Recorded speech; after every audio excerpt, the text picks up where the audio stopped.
Welcome to another meeting of the Lorain County Commissioners, broadcast exclusively on your Lorain County Community College education station. The Lorain County Commissioners cordially invite you to see the meetings live and in person every Thursday morning. The meetings are located in the Lorain County Administration Building, located at 226 Middle Avenue in downtown Elyria. The meetings start at 9:30 a.m. on most weeks. Now, enjoy the meeting.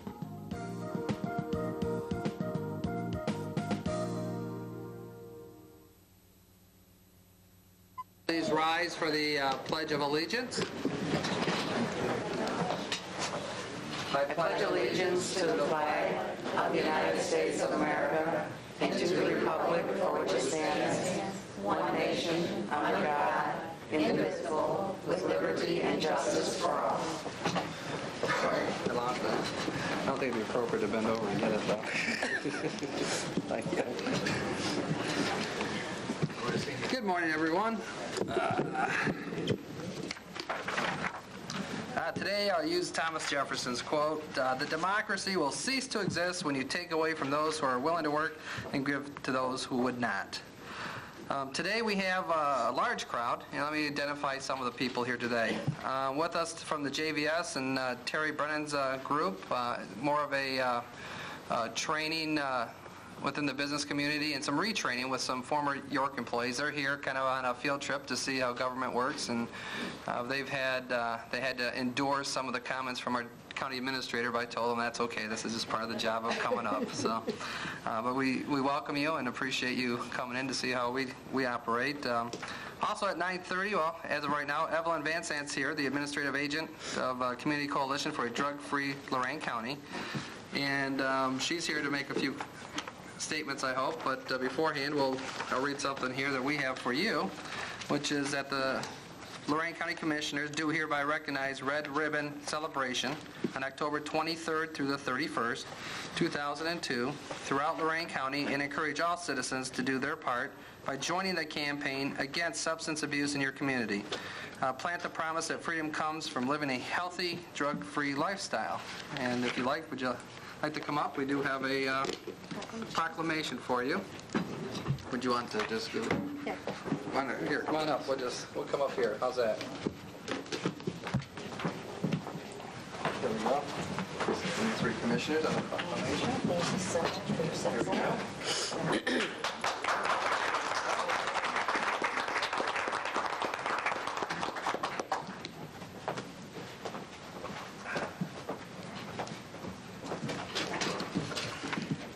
Thank you, Commissioners Moore, Stacey, and Blair. On behalf of the Community Coalition for a Drug Free Lorain County and our officers, Judy Waltz, President, and from Wellington, and Mercedes Serrano, Secretary from Lorain, we'd like to thank you for your support.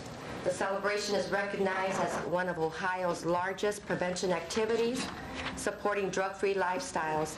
Last year, 245,076 people participated in Red Ribbon activities, and 8,012 Ohioans pledged their support for drug-free lifestyles. The Community Coalition for a Drug-Free Lorain County is the Lorain County's coordinator this year, and on behalf of Compass House, Lorain County Alcohol Drug Abuse Services, Recovery Services, Lorain County Alcohol and Drug Addiction Services Board, and Lorain UMADAP, we'd like to thank you for your support and hope that everybody wears their red ribbons all week long through October 23rd through the 31st, recognizing their drug-free lifestyle. Thank you. Okay, and thank you for coming.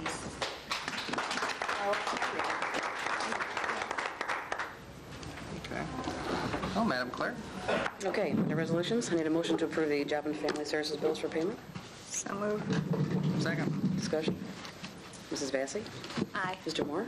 Aye. Mrs. Blair? Aye. Investments. So moved. Second. Discussion. Mr. Moore? Aye. Mrs. Blair? Aye. Mrs. Vassy? Aye. Appropriations. So moved. Support. Discussion. Mr. Moore? Aye. Mrs. Vassy? Aye. Mrs. Blair? Aye. Transfers. So moved. Second. Discussion. Mrs. Vassy? Aye. Mrs. Blair? Aye. Mr. Moore? Aye. There are two advances, one for $100,000 for the CDBG and one for $30,000 for the Charles Berry Basco Bridge until the ODOT funds are received. So moved. Second. Discussion? Commissioners, if I may interrupt a moment. I have a third advance that's going to be necessary. I was going to wait till under my business, but it makes perfect sense to do it now. We have not received our funding for the bridge from the state. I'm sure it's going to come. They're good payers, but we need to put some money into our accounts to keep our bridge operating running. It's in advance. We'll get it back. We always do from the state. This came in late, but we want to make sure there's adequate funding in the accounts. I apologize to the board, but I didn't want to wait until next week to get this advance done. We're just, I believe that we'll probably have the funding in later this week or early next week. So this is just to make sure the operation continues. And I believe the clerk did mention that as part of the, did you not? I thought you did. $30,000? Yeah. I wasn't even mentioning it. I had the paperwork. I'm not sure how you could have mentioned it. Well, that's how efficient. We're very efficient. The budget department clearly is. Yeah, there you go. Okay. Yeah. Just don't stop sleeping up here. You know? You're right, Commissioner. That's right. Mrs. Blair? Aye. Mr. Moore? All right. Mrs. Vansant? Aye. Aye. Aye. Requisitions? Well, should we wait till Jim comes back? Because we don't want him to interrupt us with something else. You know? I can see it's going to be pick on Jim. Yeah. All right. Okay. So moved. Second. Discussion? Yes. I have a couple of questions. 1648 and 1651. Start with 1648 EMA. I don't see Tom here, but Jim, I don't know if you can answer the question or not because I had a note on the bottom. But that was for like, I don't know exactly what it is, uniform or something. Like Ziploc bag with sizing information. Now, what would that be? I'd have to take a look at the requisition, Madam Clerk. Disposable inner some kind of glove? About $11,500 worth of... Miscellaneous uniforms or something, because then below here there's sizes. Oh, okay. This is what they wear when they go out on cleanups. This is the actual hazmat equipment when they do cleanups. These are those little space suits you see them in when they're out on a hazmat cleanup emergency. But how many are we buying for this amount of money? We've got $11,569 here. Do we buy them for the fire departments, the police departments, safety service units? First of all, I don't believe that this is general fund money. Mr. Roker, if I'm not mistaken, this is our hazmat fund, right? No, this is general fund, Jim. It's equipment. It's in the budget. I'm not trying to justify it, but it is general fund EMA, which is Mr. Kelly's particular budget. This doesn't come out of the LEPC funds? No, this is general fund. LEPC funds will flow into the general fund, but the actual appropriation, again, in the equipment account, is from general fund, and it was budgeted.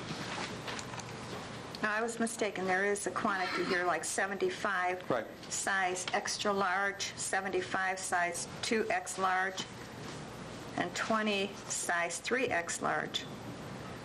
I don't know, are those shirts or what are they? Well, why don't we just hold it to next week and I'll get additional Yeah. information on it. Most of this gear is disposable, by the way. It has you use it once and it gets thrown away. Yeah, but I mean, if that's for Tom, I don't think he needs 75. I think we got reimbursed by some of this, and I'll I ask don't them know, on the would you funding check stream. on I that? certainly will, Commissioner. And then the next one is the Sheriff's Department miscellaneous furniture for the conference room. About $3,500 thereabouts?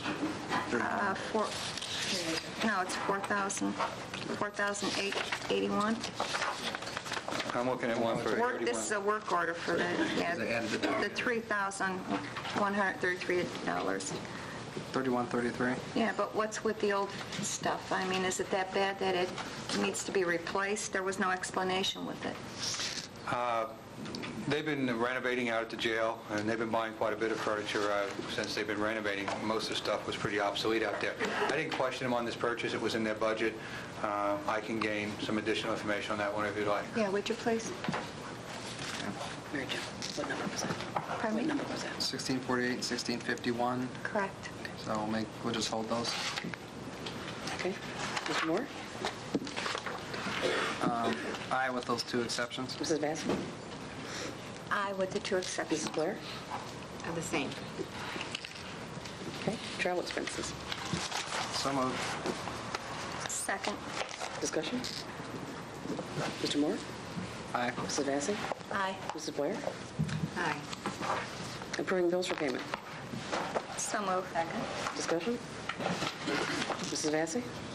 Aye. Mrs. Blair? Aye. Mr. Moore? Aye. Need to authorize various personnel actions as indicated on the summary for employees within the jurisdiction of Lorain County Commissioners. So moved. Second. Discussion? Mr. Moore? Aye. Mrs. Blair? Aye. Mrs. Vansant? Aye. I guess you can pick on Roxanne now because under Commissioners, item shows number 11, earlier should be 10. So, sorry. But turn the page, it makes a difference, right? It does. Need to authorize the release of retainage in the amount of $4,372.01 to Diamond Head Construction and Maintenance Corporation as final payment for the repairs to the Grafton Road Bridge number 0396. The project is complete and all necessary paperwork has been received. So moved. Second. Discussion? Mrs. Vassy? Aye. Mrs. Blair? Aye. Mr. Moore? Aye. Under the engineers, it should be item number 11. To authorize the Ohio Department of Transportation to review the speed zone studies prepared by the county engineer and declare a safe and reasonable speed limit on the following roads within Lorain County. The first one, Pitts Road in Wellington Township from State Route 18 to the corporation line between Wellington and Pittsfield Township. The study indicates a warranted speed of 45 miles per hour. Number B, the Oberlin Elyria Road from east of Butternut Ridge Road, east of Russia Road. The study indicates a warranted speed of 45 miles per hour. And C, Cowley Road in Eaton Township between State Route 82 to Crocker Road. This study does indicate a warranted speed of 45 miles per hour. Also move. I'll second. Discussion? Mrs. Blair? Aye. Mr. Moore? Aye. Mrs. Vassy? Aye. Under the engineers should be item number 12, to award contract to R&I Construction of Tiffin, Ohio, in the amount of $319,830.15 for the Nickel Play Diagonal Road Retaining Wall Project. The engineer's estimate was $366,700. This was the lowest and most responsive bid submitted complying with specifications. This project will be funded 80% federal CSTP funds and 20% Ohio Public Works Commission funds. The award is made contingent upon approval of the request to proceed. The county engineer has reviewed and recommends approval. So moved. Second. Discussion? Mrs. Vassy? Aye. Mrs. Blair? Aye. Mr. Moore? Aye. And under the engineers, item should be number 13. To accept on behalf of the Brown Hill Township trustees the improvements for 37 lots and to approve and enter into a maintenance guarantee agreement with Timothy Abraham, developer of A&A Developing for the Heritage Ridge Estate subdivision. The agreement is for a period of 1 year. This plat for Heritage Ridge Estate subdivision is recorded in Lorain County Record of Plats, and the following street will be part of Brown Hill Township. That would be Heritage Way with road number T-268, extending northerly from Rice Road, that's T-104, for 3,216.02 feet, or 0.60 miles in length, to the center point of a cul-de-sac. The county engineer and prosecutors have reviewed and recommends approval. Also move. Second. Discussion? Mrs. Blair? Aye. Mrs. Vassy? Aye. Mr. Moore? Aye. Reports, comments, Mr. Cortez, Administrator? I have a couple quick issues this morning. Commissioners, I received a letter from the Educational Service Center from Wayne Ross. As you know, he's either has retired or very shortly will, and I'd like to read this to you.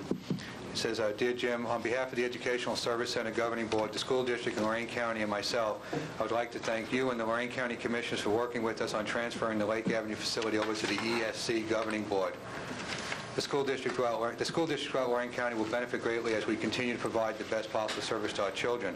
I cannot begin to tell you how fortunate we are to have county commissioners that are willing to work with us to support education. I would also like to state that it's been a real pleasure working with you throughout this period of time. As I approach retirement, there are many things for which I'm thankful. One of the things I feel very good about is this facility and what it has allowed us to do for the county. Signed, Wayne Ross. I think the commission should be lauded about helping ESC and turning that facility over to them.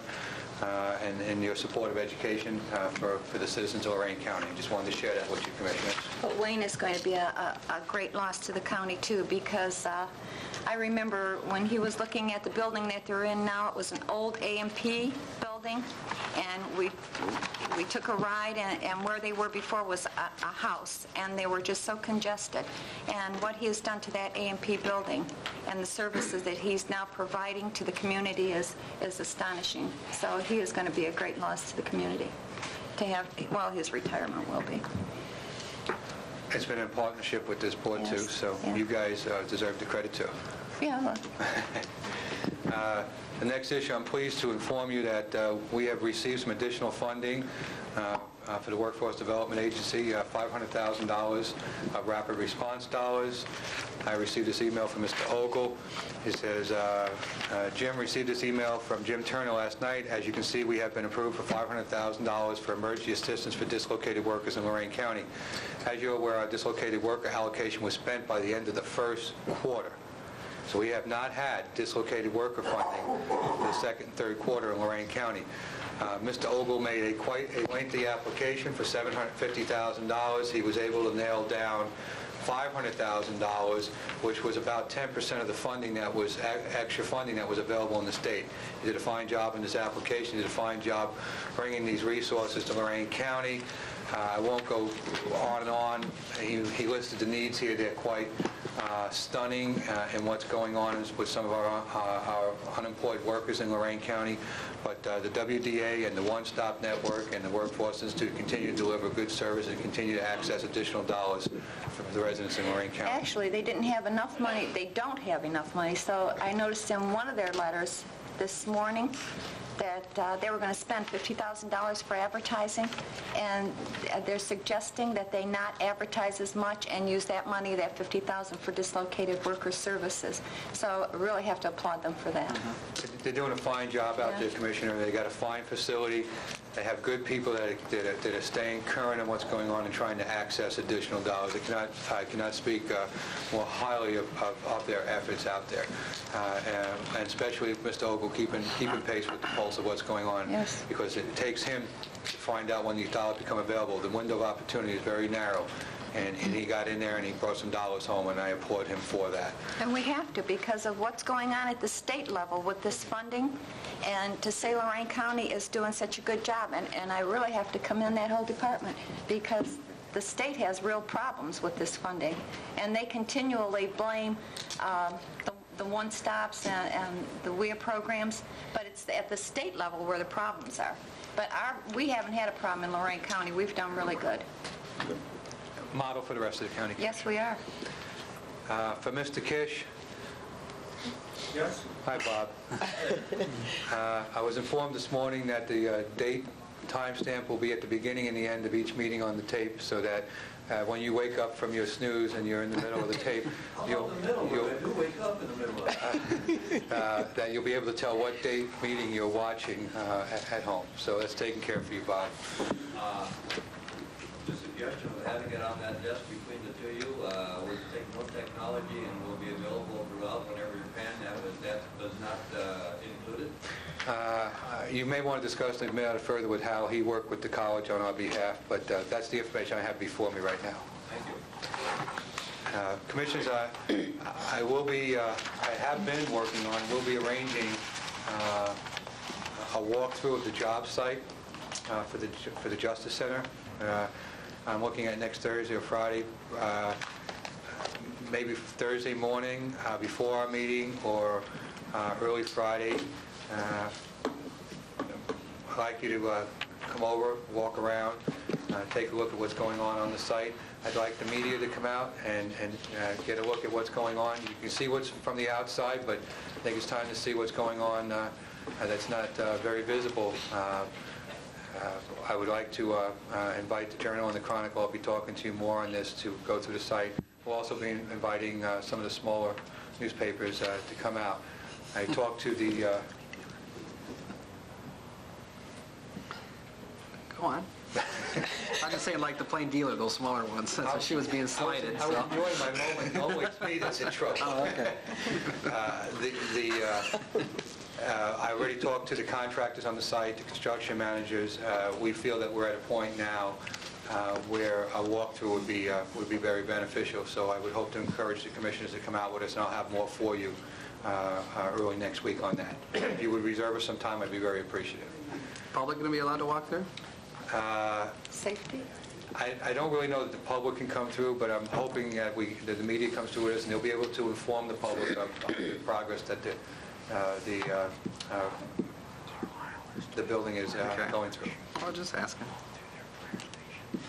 Might be a safety issue. Obviously. If it's a safety issue, I'm not going to walk through. Well, you'll have a hard hat. We may That's not what you have think. enough. We won't? You will. It would just be one short. But I think it's time that with the progress that we're making, that I would like very much for you to take a look at what the taxpayers are paying for. I've also would like to yield a moment to Ms. Jones. I asked her to come up here and make a report on the progress of support of the E911 levy. That's going to be on the ballot very soon. And she has some very positive news of the support she gave. Rob, would you go to the podium, please?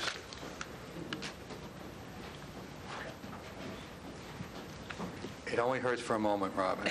Thank you. Good morning, Commissioners. Good morning, Robin. Robin Jones, I'm Director of 911.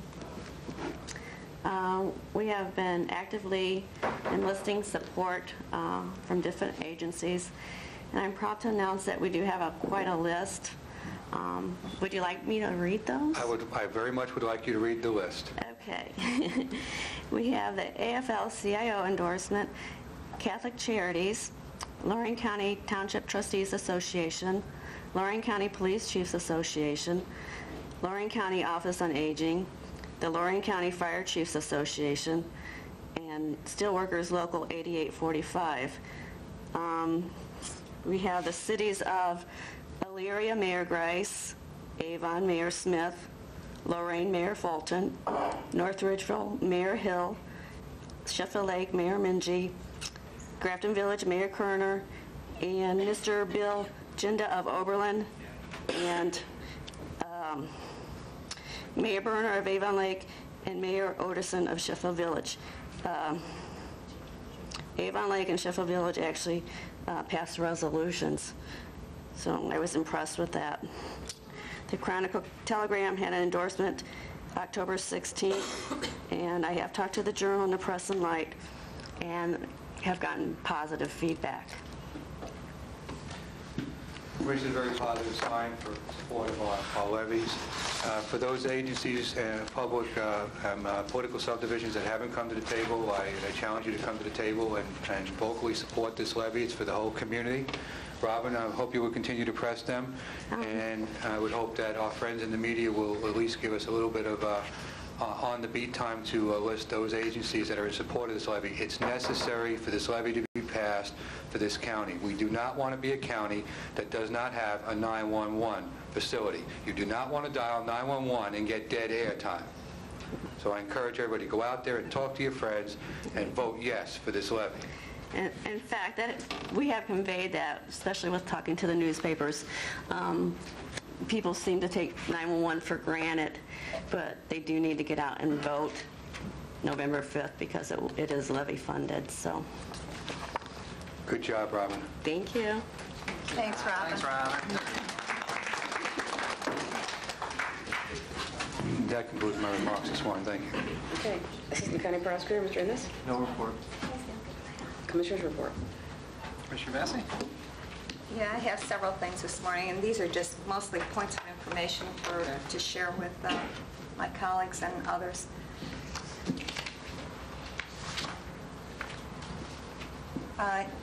What I have here are draft copies of legislative priorities and platform that CCAO is supporting. That's the County Commissioners Association of the State of Ohio.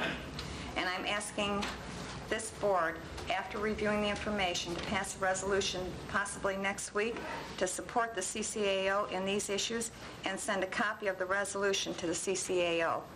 And we'll put some copies on the back table there if anybody in the audience would like them. Oh, wait a minute, that was mine, it's highlighted. Get all your notes. Want one, Jim? I have one, Commissioner, thank Do you. you? I have one from CCO. Thank you Okay, very much. Kathy, would you put these on the back table, please? Thanks. Then the next thing I have is the election reform bill summary and monies that are available for new equipment and some other things that the state and the feds are going to allow us to have. And there's copies of this. I'm not sure if you have it already. You may have some of this information already. Yeah, that's okay.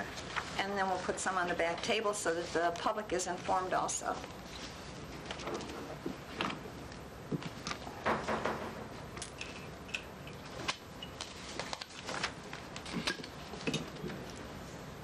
Oh, and what I have here is petitions. I've only got 2, but I can get more if anybody would like them. This is the petition for the affordable prescription drugs, and this is from the Coalition for Affordable Prescription Drugs. And if anybody would like any or would like to sign this, the only thing is whoever the circulator is has to witness the signatures, and if you're circulating this, you can't hand it to someone else to circulate and get signatures. It has to be the individual that's going to sign on this. And whoever signs it has to be a registered voter in the county. So I have those 2. If anybody here would like to sign that, I'd appreciate it. And if you want copies, I'd get them for you. Kathy, would you put this on the back table, please?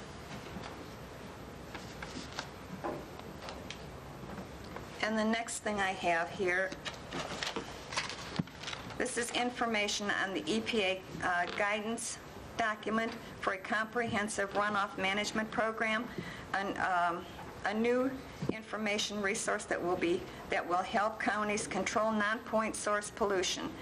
According to EPA, the most widespread and significant source of pollution is our nation's waters is non-point source pollution, which I'm sure Ron understands. And this includes runoff from rainfall, snow melt, or irrigation that picks up pollution as it moves across the land and deposits it into the rivers, lakes, coastal waters, and groundwater.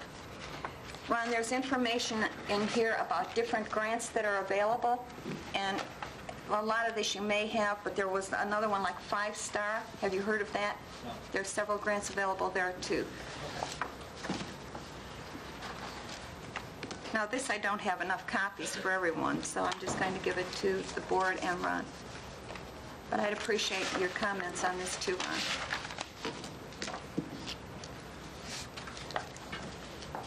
I'll give it to you after the meeting. Okay, thank you.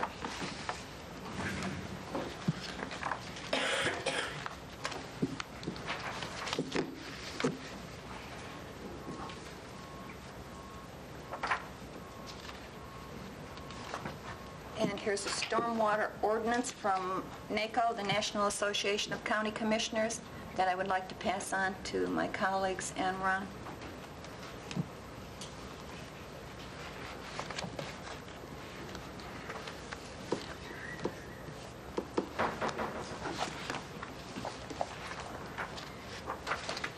And that's all I have today. Thank you. You're quite welcome. Commissioner Blair? Thank you, Mr. Chairman.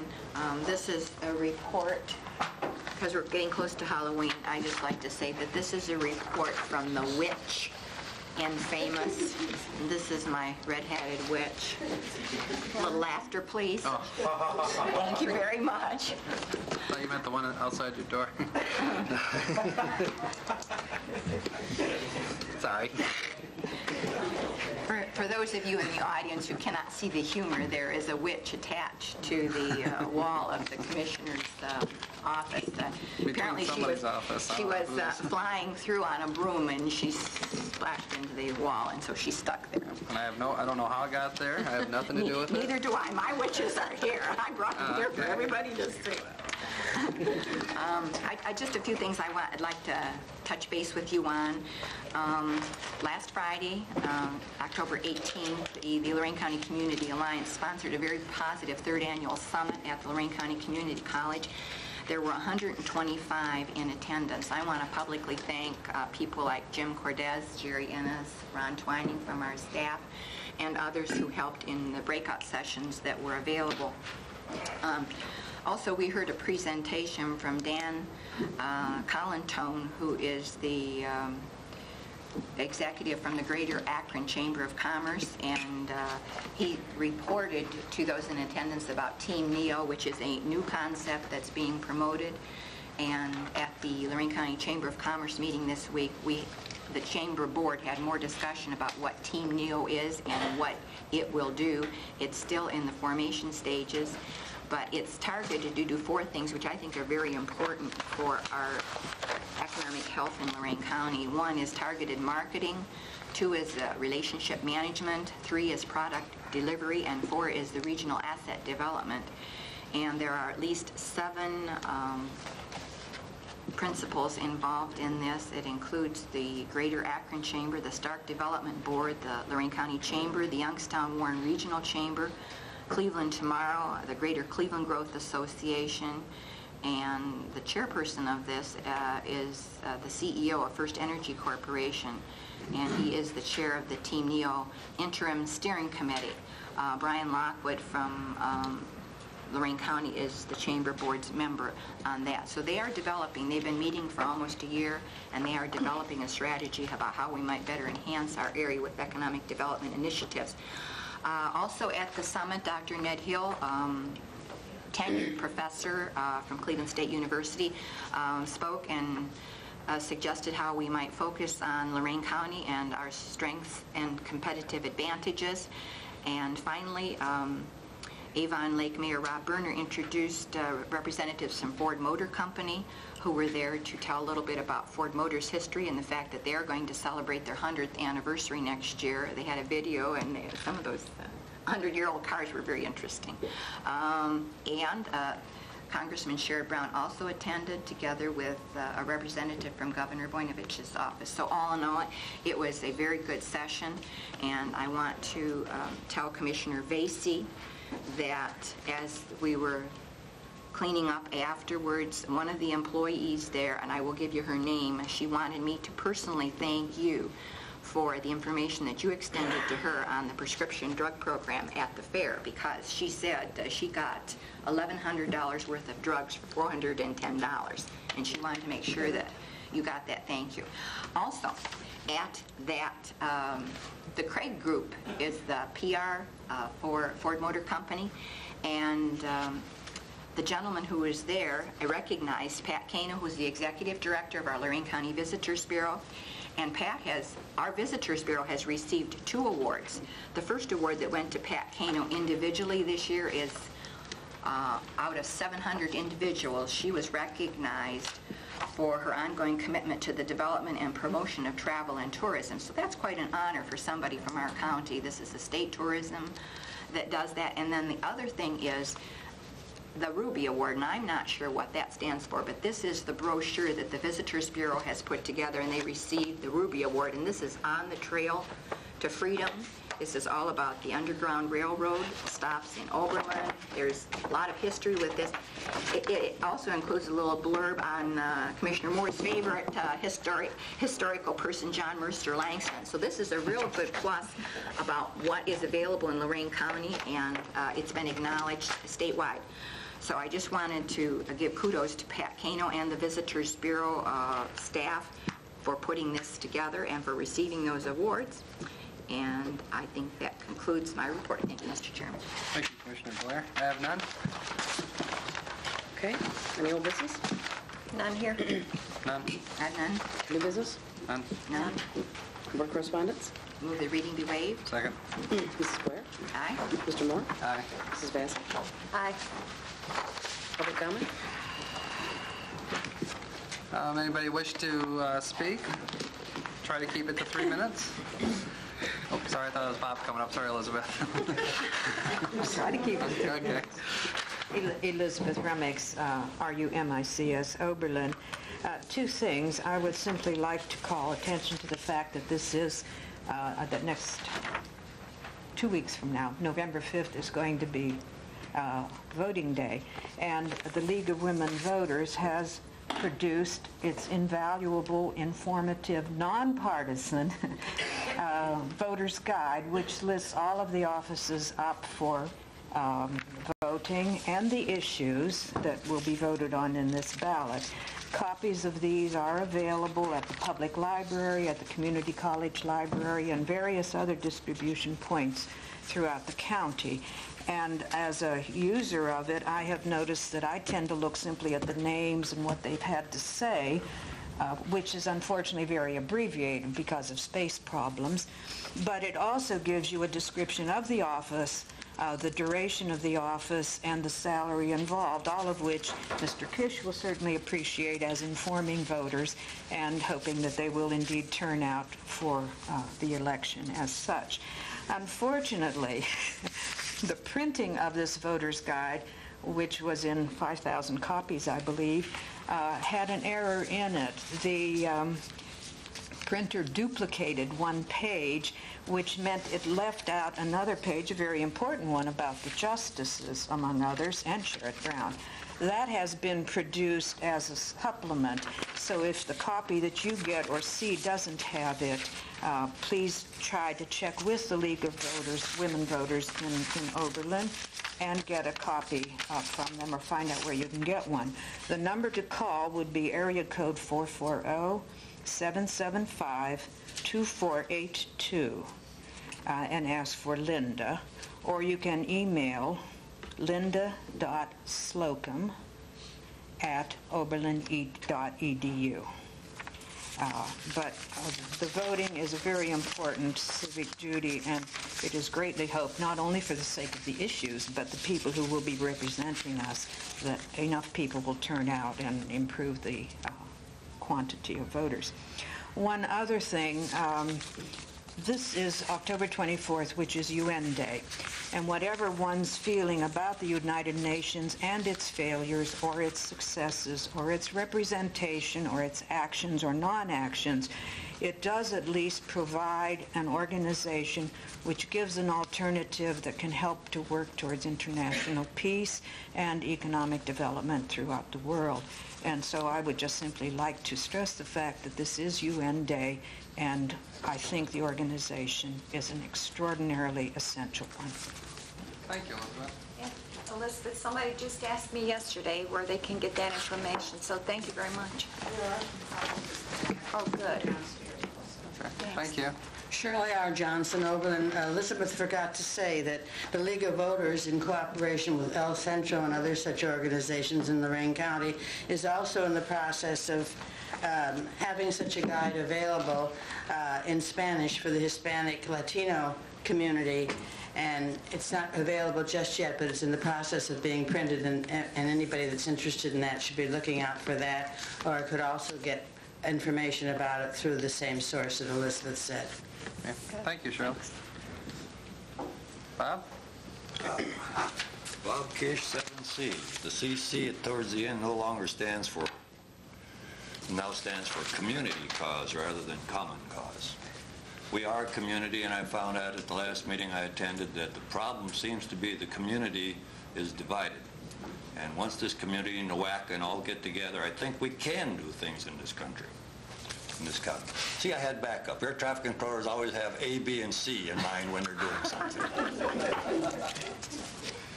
Never go without your backup. Sometimes, they're 44s. People, I'm just a people, just one.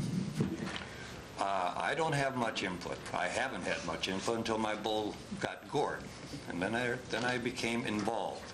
My own self-interest, true.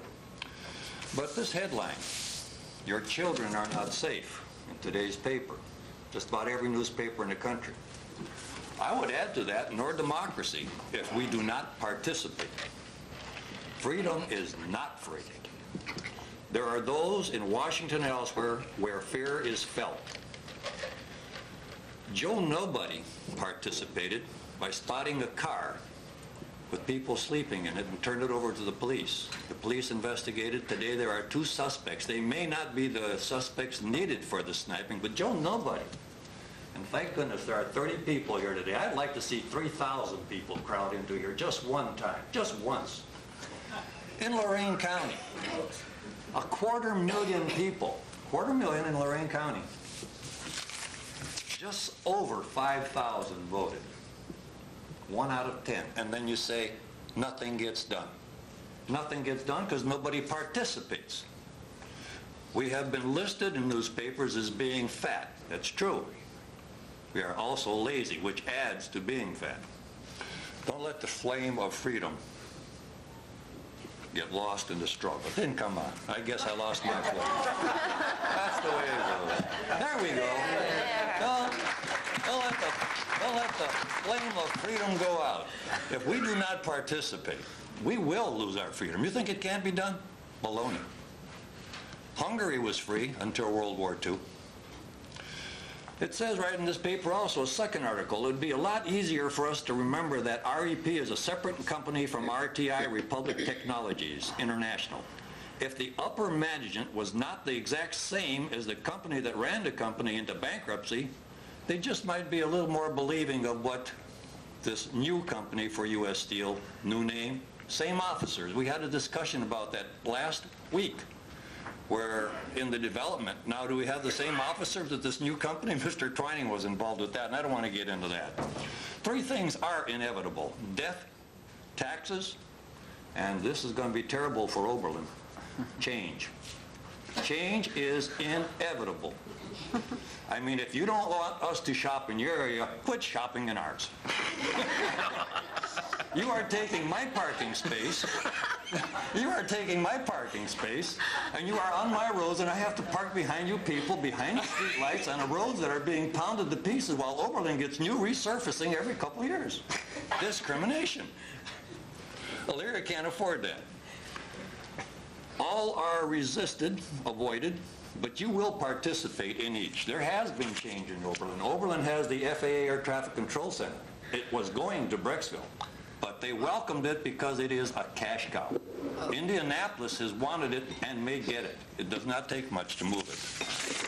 There are words here from 1775 by Lord Hugh Percy. Whoever looks upon them as an irregular mob, it's a U.S. citizen back then, Joe Nobody, will find himself much mistaken. They have men amongst them who know very well what they are about. What they are about was freedom. Don't lose it. Hang in there. Thanks, Bob. Anybody else? Oberlin's on the defense. No, I'm not. Oberlin is never on the defense. I'm not here to protect Oberlin. I do think that Mr. Kish is not as well informed about Oberlin as he may be about some other things. I really want to thank him for his wonderful speech about citizen participation. I'm all for that. And I would like to invite him to come to Oberlin City Council and participate, because he's a taxpayer for monies that do go to Oberlin too, and we'd be glad to hear from him. And maybe he will become more acquainted with us and the kinds of changes we have there, as well as some of the reasons that we are the way we are, shall we say. Thank you, Shirley. Sorry?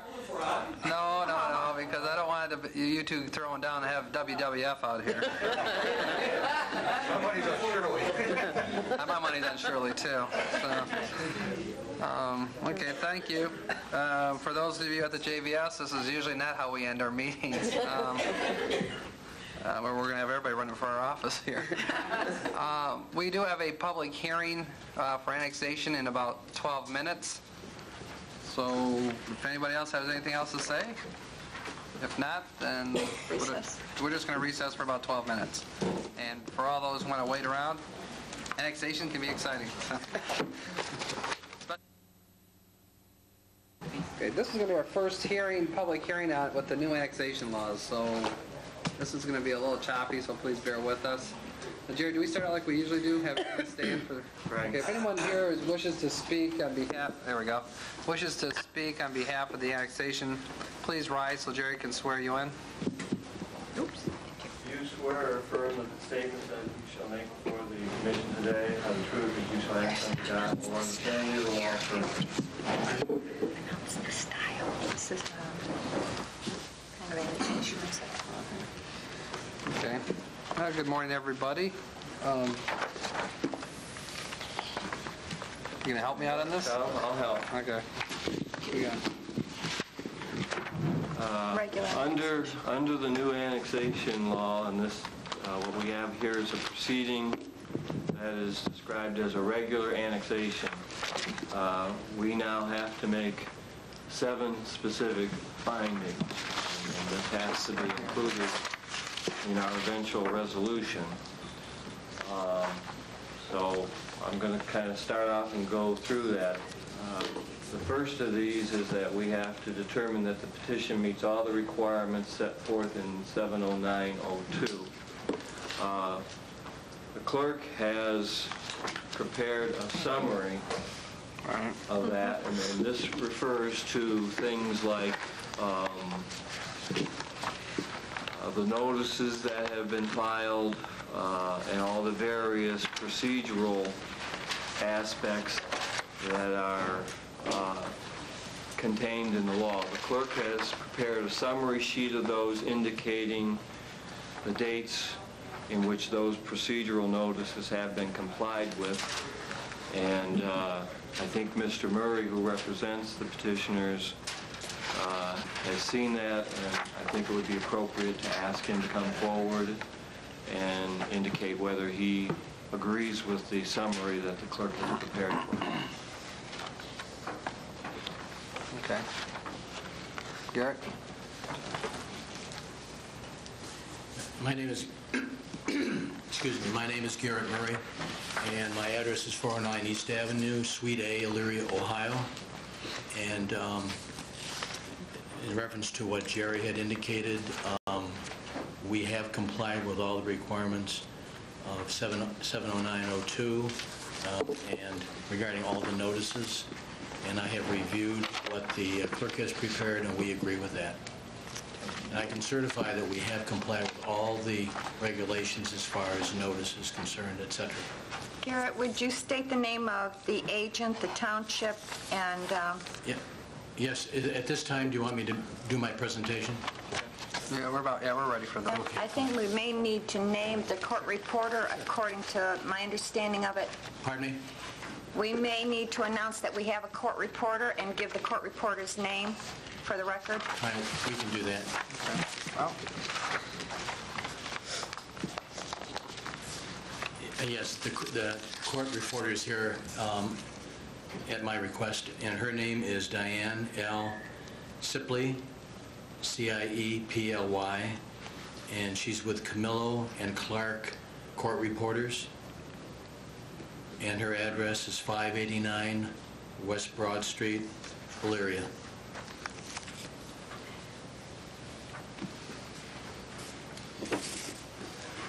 Excuse me, I'm sorry, Garrett. One more thing. I've got this information in the front of me from the CCAO, and that's what I'm trying to follow, being that this is our first one. But I think we also have to title the annexation. Like, the case will be referred to as a proposed annexation of so many acres in... Right, I'm going to get into that. Oh, are you? Sure. Okay, thank you. I'm sorry. No, that's all right. I just wanted to make sure we cover all the bases. Yes. Okay, I'm here today representing the Keystone Local School District Board of Education, and their address is 301 Liberty Street, LaGrange, Ohio. So currently, they are located in the village of LaGrange. The agent for this annexation proceeding is Dennis Walter, and his address is 17302 Indian Hollow Road, Grafton, Ohio, 44044. And with me here today, I'd like to introduce Dr. Gary Freed, who is the Superintendent of Keystone Local School District.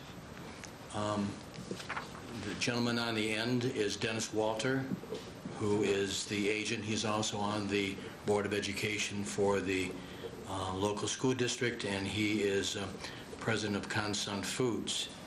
Also, the treasurer for the local school district is Bev Fry, and she's here this morning.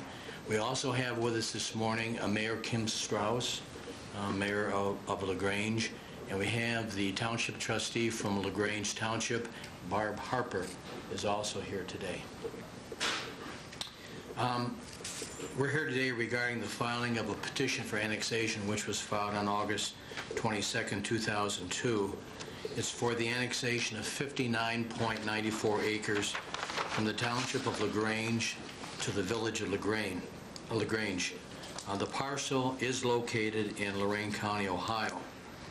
And I have the annexation map next to me, and the parcel is located on the south side of State Route 303.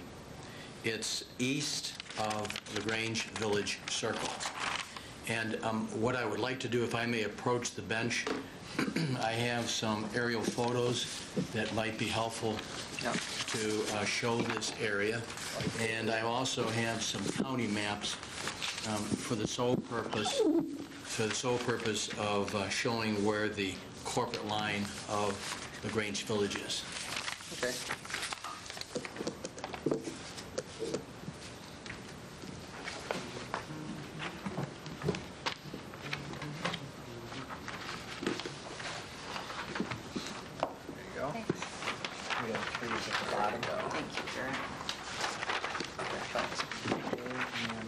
Originals here, Roxanne, so I'll put them in here. For the LaGrange Village is here. Okay. It's the best it goes. Oh, that's fine. Thank you.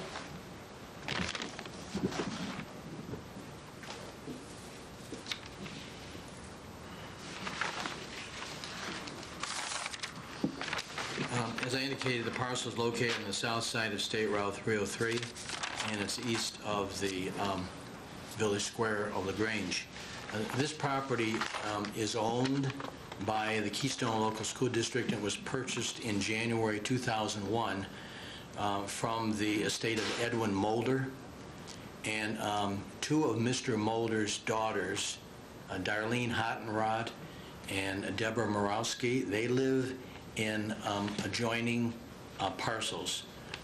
If you look on the colored map and on the map here, these two parcels here that are adjoining to our territory, that is where the Darlene Hottentrott and Deborah Morawski live. Their parcel numbers end in 027, 026. They have no objection to the annexation of this property. Also, adjoining their property is parcel 32 and 31, which the heirs of Mr. Mulder's estate, two of whom being Darlene Hottenrott and Deborah Morawski, they own that large parcel here, and they also own this smaller parcel is where Mr. Mulder home was, and his son Eddie now lives in that property.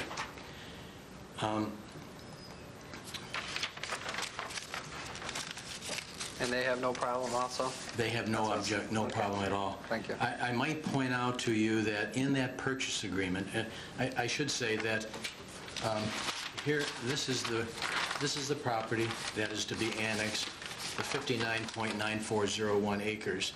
And of significance is the fact that the entranceway to this parcel is a 60-foot by 630 private road that will come back into the acreage. I point that out, and what is significant is in the purchase agreement between the Mulder family and the Keystone School, there were certain benefits that were given to the adjoining territory, and that is that they have the right to have access off this private drive into this. This is about 6 acres that could be developed. But anyway, they have the right to have access to that. They also have the right, subject to the regulations of the village of LaGrange, to tie into a sanitary sewer line that might come back and service the Keystone School. So that is another benefit. They also have the right to tap into any water line that would come back from 301, 303 into the property. In addition, the deed grants a covenant that this is 630 feet, and the deed, of which I have a copy, and I'm going to leave with you, all those restrictions are in the deed. There is a restriction that starting 125 feet back from Route 303, the Keystone Board of Education is required to plant evergreen trees along that private drive, and that will act as a buffer against the Hottenrod and Murawski property and the balance of the Mulder property. And speaking with the superintendent this morning, this area here, these two pieces where the property broadens out, could be that the school district would also plant evergreens along there to act as a buffer. I point that out because that is a benefit to the adjoining territory, surrounding territory, to the piece that's being annexed.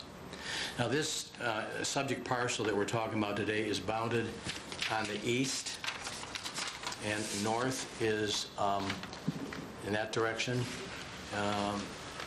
So it's bounded on the east, the west, and the south by farmland. It's bounded on the north by the Hottenrod, Murawski, and Mulder property, and then across 303 there are residences. And if you look on the aerial photo, you can again see some of the residences. The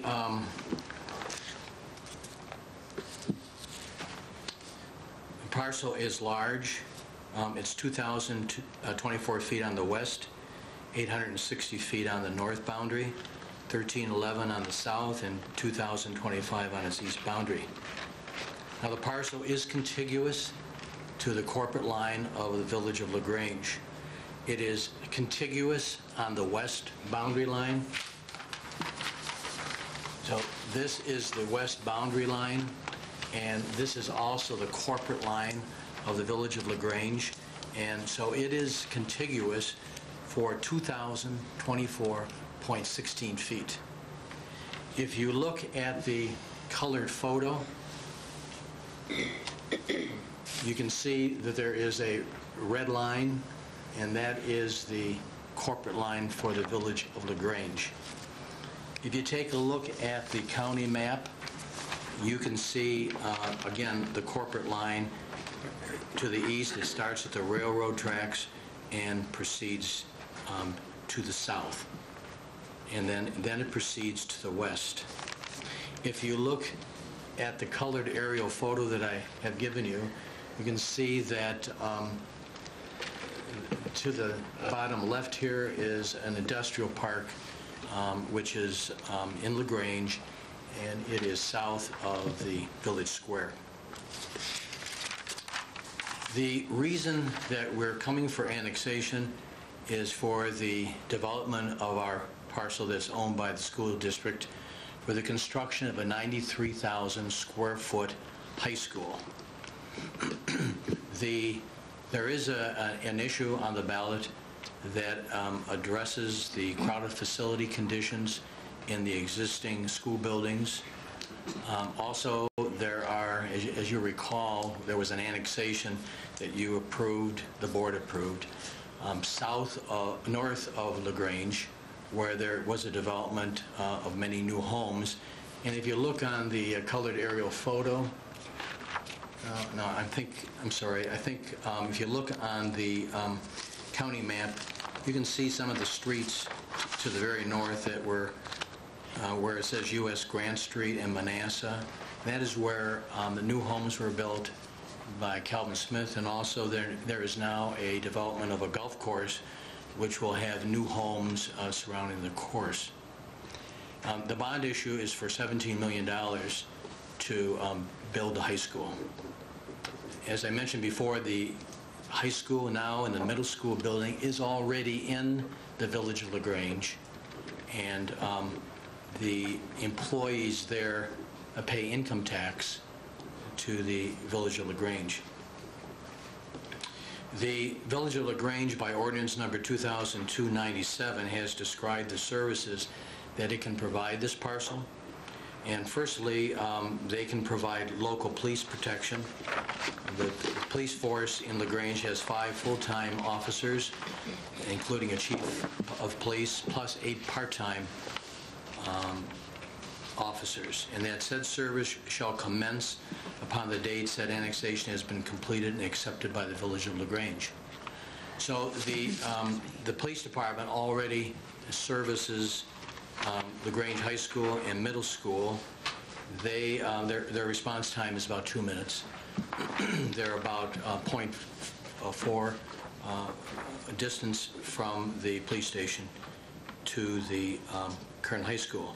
There would be some advantage to having LaGrange Police Department provide services to the new high school, because the existing buildings in the village will still be used by the school district. So there is an advantage of the school district having the same police department for communication purposes, for one point, to service both the present school buildings existing and the new school building. Secondly is the sanitary sewer service. The sanitary sewer in LaGrange at this particular point ends at this point right here, which is at the corner of the Mulder property. So the line extends to that point now. The ordinance says that sanitary sewer services shall commence upon the date that the extension of and connection to any then existing sewer lines as may be required has been fully paid, completed, and approved. And as I said, sanitary sewer line extends to the corporate line. Now, as far as fire protection for this new school, in LaGrange, the fire department fire services are provided by the Township of LaGrange.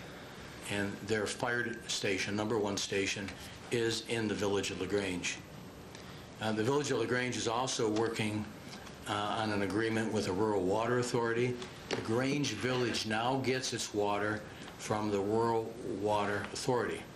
So our ordinance or resolution on services excludes the fire services because the township will do it.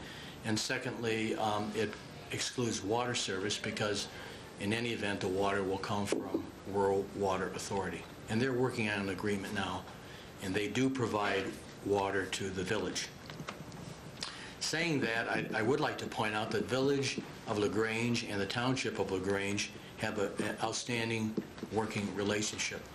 The Village of LaGrange is located within the borders of LaGrange Township. The residents of the Village of LaGrange pay maybe about 52% of their real estate taxes goes to LaGrange Township, and the balance goes to the village. LaGrange Village provides the service for the village residents, and LaGrange Township provides fire protection for the village. The village and township went together 50-50 when they purchased the Stewart Farm of about 101 acres, which they have developed into a joint community park with baseball, soccer fields, football fields, basketball courts, tennis courts, volleyball courts, and 3 picnic pavilions. Recently, LaGrange Village donated land to LaGrange Township for a new satellite fire station and ambulance service facility, which is located behind the Village Town Hall. There are also, I understand, some conversations now between the village and the township regarding a joint village township municipal building. So the two political subdivisions do work very well together. Now, under the new law, which we're all learning, a Board of County Commissioners continues to be limited to considering only the elements set forth in the statute when determining whether to approve or deny an annexation. The Board of County Commissioners may grant an annexation only if it finds, based upon a preponderance of the substantial, reliable, and probative evidence, that the following elements have been met. the petition and its filing meets the requirements of 70902, which it does, that the persons who signed the petition at the time it was signed owned the property, which it did, that the municipal corporation has adopted a statement indicating what services it will provide and when it will provide that, which they have, that the territory is not unreasonably large, and that the one difference is the question about a general good.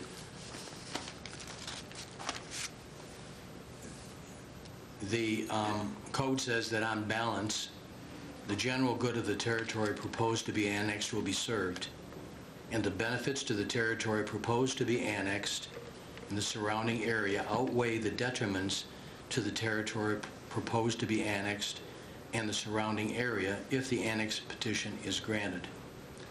As used in this section, surrounding area means the territory within the unincorporated area of any township located 1/2 mile or less from the territory proposed to be annexed. I would like to point out that the law says that on balance, the general good of the territory proposed to be annexed will be served. So they're still talking about the general good of the territory sought to be annexed. And then they use the conjunctive and, so then they go on and they add this, and they say, and the benefits to the territory proposed to be annexed and the surrounding area, which, for example, the Hot and Rod property, will outweigh the detriments to this territory and the detriments to the surrounding area if the petition is granted. So they have added that area.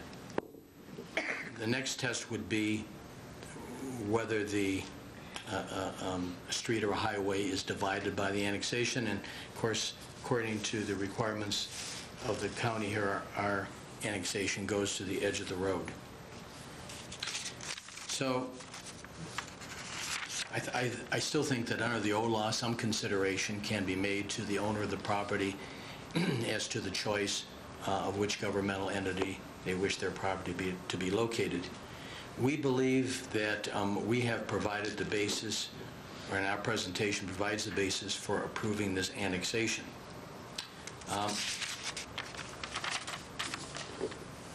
The Keystone School District needs a new high school because of the crowded conditions in the current high school. The new high school being built on the subject property certainly will be a benefit to that parcel.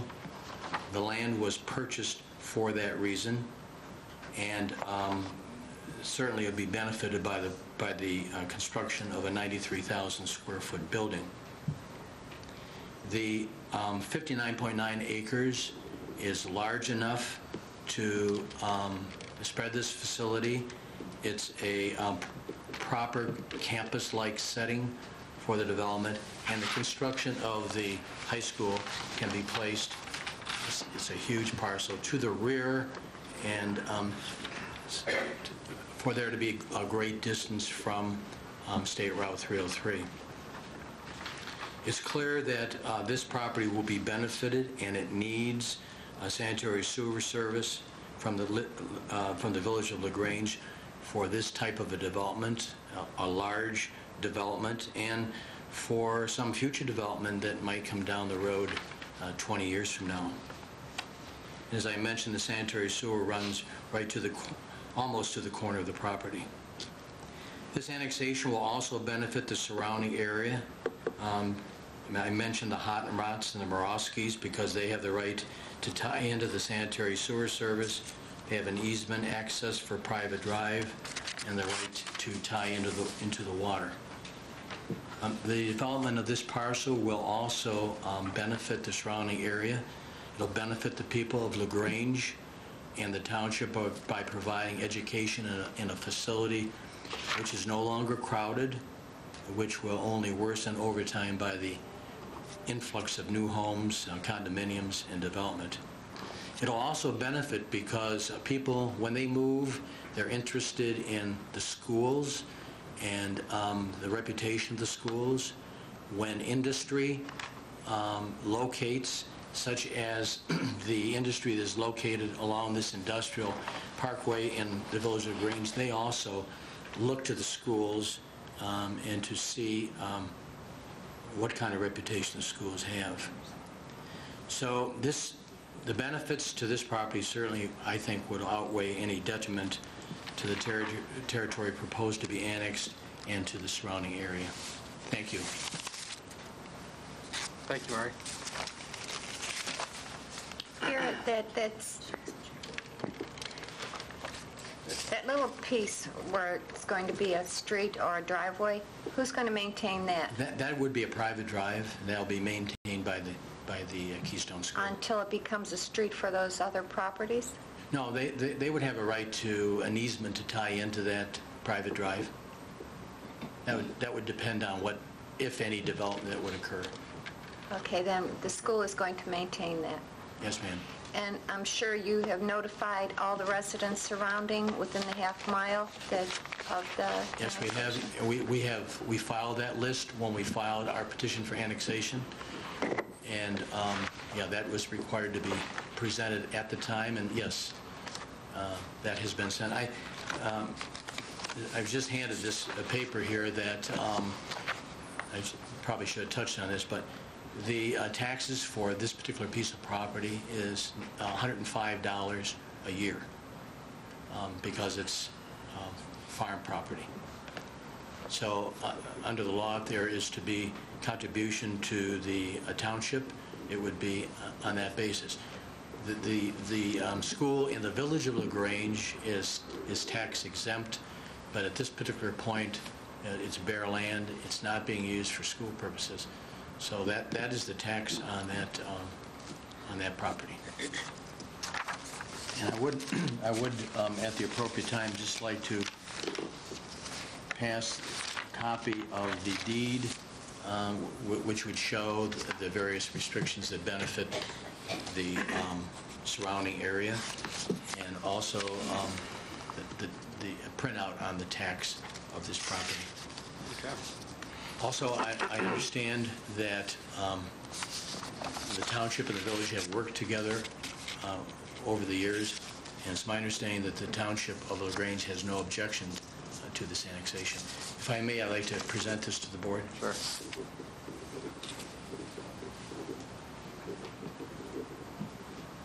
Does that pretty much conclude? Are you pretty much done then with your, okay. Do we go for the pros or those that are in favor? Right.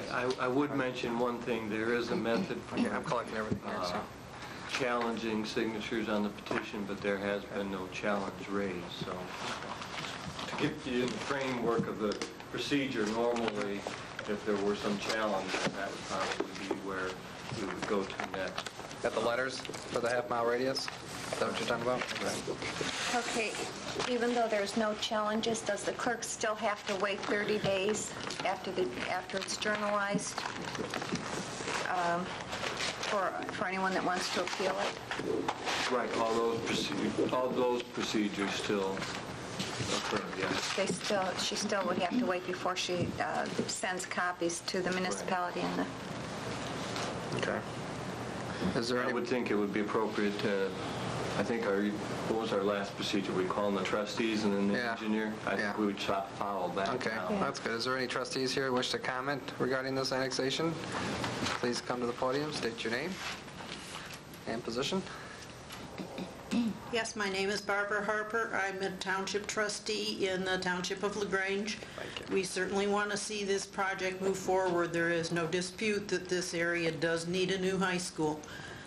I only have one comment on it, and that's the one access to it for safety's sake, whether, and I don't know where else they could go with one, but I worry in case of lack of access to that one point, how any safety services would get into this. And with the sewers, the village does have a resolution on their books that they will, with council's approval, provide sewers without annexation. And I just want that made clear, well, although it may not fit in this circumstance, it might in some other one. Okay. But this one point of access is the only thing that worries me in case that access is blocked for one reason or another, how our safety services would get in. Thank you. Thank you. Anybody else? Trustees or mayors? Or Mayor Kim Strauss, Village of LaGrange. I'd like to also address the issue that brought up. The village and the township have bought the property behind this piece of property, and it does butt 301. We have purchased that together. The hope is to develop it, to put a road in, sell lots, and at the same time develop a joint municipal building. I had talked to Mr. Freed that if we can get the piece of property in between, which I know that the property owner is willing to sell it, that would give them also a second access to Route 301, which would help us.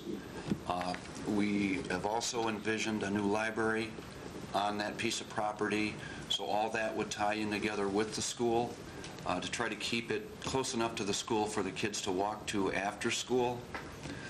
So I do think we can address that issue at a later date as far as a second entrance into the property. The biggest thing I'd like to stress to the trustees or to the commissioners, we do work very well together in LaGrange.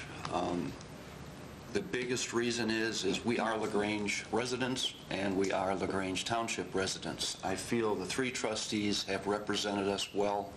It's a little confusing to some people because they wonder why we get along so well together, but they do represent us also.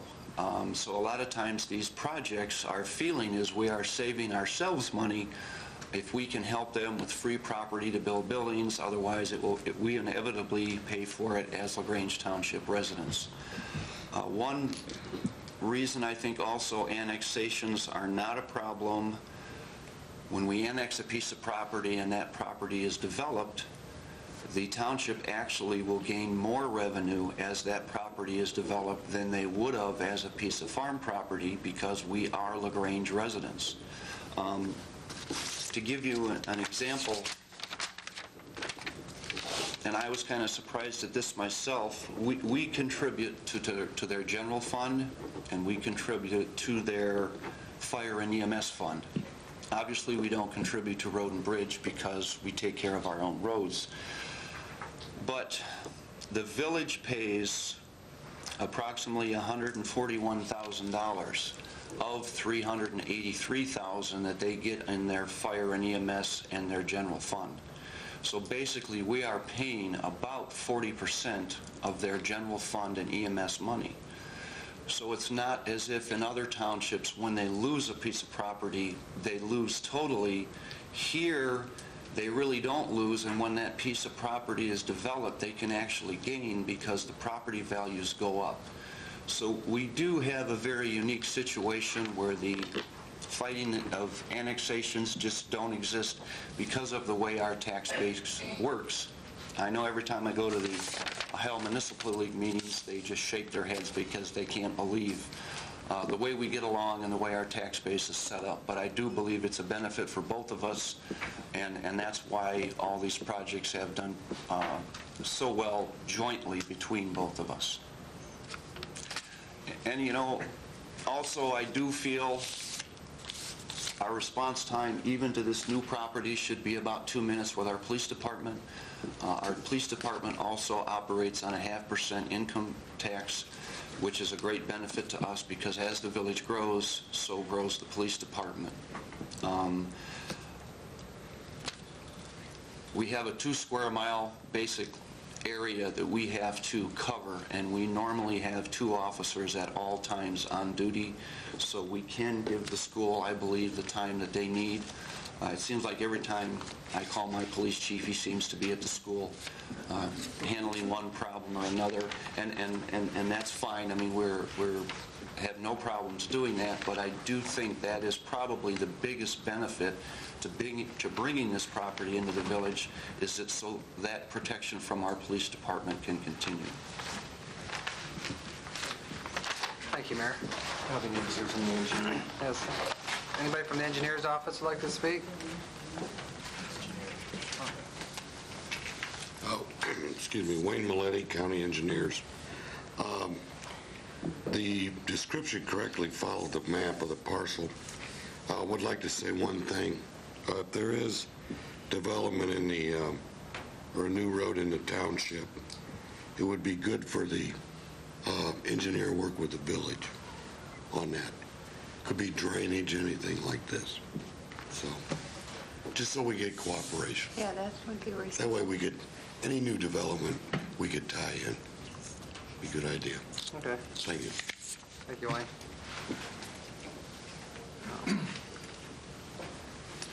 Gary Freed, Superintendent with the Keystone Schools. We work very closely with all of our government entities, including the Township of LaGrange and the Village of LaGrange. I know Mayor Strauss from the Village will be speaking on Sunday at our Walk into the Future that begins at 2 o'clock, as well as Rita Canfield, one of the other Township trustees from LaGrange, plus some additional. And you're certainly invited to attend that event. That will be a parade that will begin at 2 o'clock at our current high school, and we will be moving then to the new site, and the parade will take about 4/10 of a mile walk to the facility. We're very excited about this particular project. We have been working closely with the Ohio School Facilities Commission, so they will eventually share in the project cost. It's a two-phase project. The first phase will be the 93,000 plus square feet high school we build on this site, and then hopefully within the next 10 to 12 years we will be coming back and further developing the site with an elementary and middle school. It is important in site development that we do have the appropriate utilities to provide a quality educational facility for our children, and by working with the village and tapping into their sanitary facilities, we think that provides us the best opportunity to do that. We appreciate your support, and again, you're welcome to join us at 2 o'clock on Sunday at our high school, and we have plenty of refreshments, and Dick Goddard will be there as well. Thank you. Great, Marshall. And we also have a hayride, too. Oh, sounds good. Thank you. Anybody else have anything to add to the annexation hearing? No? Just what, does anybody have any other challenges to any of the stipulations regarding the procedural matters, or any other questions? As well as rare where everyone gets along and we don't have too Did many we have issues. to announce that how it's being recorded by not only the court reporter, but... There has, well, I mean, we obviously did mention there's a court reporter, but there was no specific request from anybody for recording of the meeting? Okay. Okay. How about, what's next? We covered everything. We either make a motion for or against the annexation, proceed with any discussion, and then at the end of the motion, we would need to make specific findings on those. Or at the end, 7 issues. Do we have to make the specific findings now, or do we just record them, journalize them? I think we should go ahead and make a motion one way or another, then continue with discussion. Okay, so I'll make a motion to, I don't have the language, to approve or to accept the annexation. I'll second that motion. Discussion? Okay, well, since we're in discuss now, I guess we don't really have to discuss it. We need to... All the conditions must be granted. Must include specific findings of fact as it relates to each condition of the annexation. Number one is, may I? Go ahead. Number one is that the petition meets the requirements set forth in ORC 70902. Mr. Murray has established that, and we are in agreement with that. That in fact it does. Verified. And by the way, I just want to put in a plug for our assistant clerk, Teresa, up to put all this stuff together. She did a very nice job. Number two, the persons who signed the petition are owners of real estate located in the territory proposed to be annexed, and in fact, Mr. Walter, as a board member, has signed, and Keystone School Board does own the property. And the number of valid signatures on the petition constituted a majority. Well, if they own it and he signed it, that's it. Number four, the municipality has complied with ORC 709.03, the requirement to adopt an ordinance or resolution indicating when services would be available and the approximate date it would provide the service to the territory, and that has been complied with as well? Yes, Commissioner, I would note that that's a little bit of a change from the old law because they now do have to tell us when those services are going to commence, and that in the past has been an issue. It was a nebulous issue in the past, so that is in the resolution then. The territory is not unreasonably large. I guess that's the one area that the commissioners still have discretion over. So we discuss that, or you're just... I was just commenting. Okay. This board needs to determine that it's not unreasonably large for the purposes that they are outlining, I would suppose. And then the next is for the general good of the territory, including the surrounding territory. And it appears to me that the information that was set forth this morning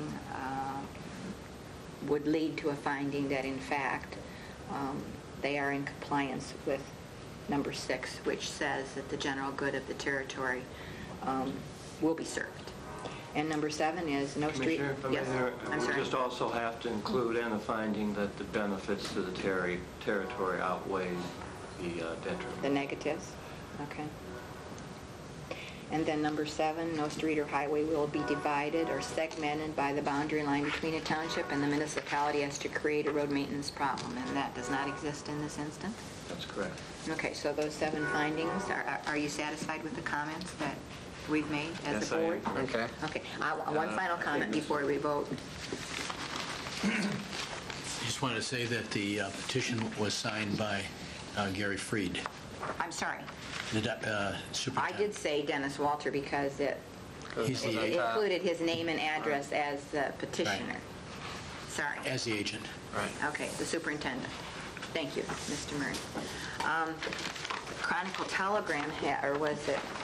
Yeah, Chronicle Telegram had this special advertising section on LaGrange Township. I'm sure you saw it, but I think it's a real neat thing for LaGrange Township. It tells the different things that your township and village have cooperated on together. The Veterans Memorial Park, nice picture of the superintendent and the children at this site. All the things you said to us this morning are in here. And you were here before us in a cooperative effort for the township and village to build south of the tracks to assist the township with their response time, which benefits both the township and village. So I just think I've said this for years, LaGrange Township and village are models in how a village and township ought to get together. So I'm pleased to be the seconder of this motion. Any other discussion? That's it. Mr. Moore? Aye. Mrs. Blair? Aye. Mrs. Vansant? Aye. Could I add another note, since Garrett's here? He's going to want to hear this. Is there, because usually what we've had in the past for annexations is we have a list that we follow. Is there a way, because he basically touched on what we just read into our motion anyway. I mean, because before we just would check off and make sure that they covered out everything that we wanted to cover. Is there a way that we could have, you guys could work on something to make sure the prosecutor office reviews it so that we can have a form to follow to make sure that, because sometimes some people come in here, they're not as thorough, and it would probably help us out so that when we make the motion, we can make sure that if there's a... I tend to get a little lazy because I know Mr. Murray does my work for me. Exactly. Well, exactly. He did everything. You basically do all the work for us here. That's why. What about the other annexations? We appreciate it. We appreciate it. We'll try to put something together. For each one of them? Right. Right, and so that way we have a formula and something to follow. So, okay. So is this the first, is this the first one in the state? Probably just, do you think? Is it first one in our county? First one in our county, but, okay. That's fine. I know at the Alliance meeting we had a section on annexation. The speaker there was kind of surprised that we had one coming up, so. Okay, so probably the first one in the state. First one went smooth. How about that? Okay. And we wish to thank you. Okay. Well, thank you for your presentation today. Mr. Chairman, I move, excuse me. Just a piece of information that has nothing to do with this issue, but we have moved into that new facility south of the tracks. We have an ambulance down there. Come over to the microphone. That's everything he gave us. In another issue that has nothing to do with this annexation, our second fire station south of the tracks is now being used. We've found a used pumper that we will put down there. The fire chief and I are going to pick it up Tuesday. So we have a new piece of equipment to put down there too. Plus, we are now using that facility.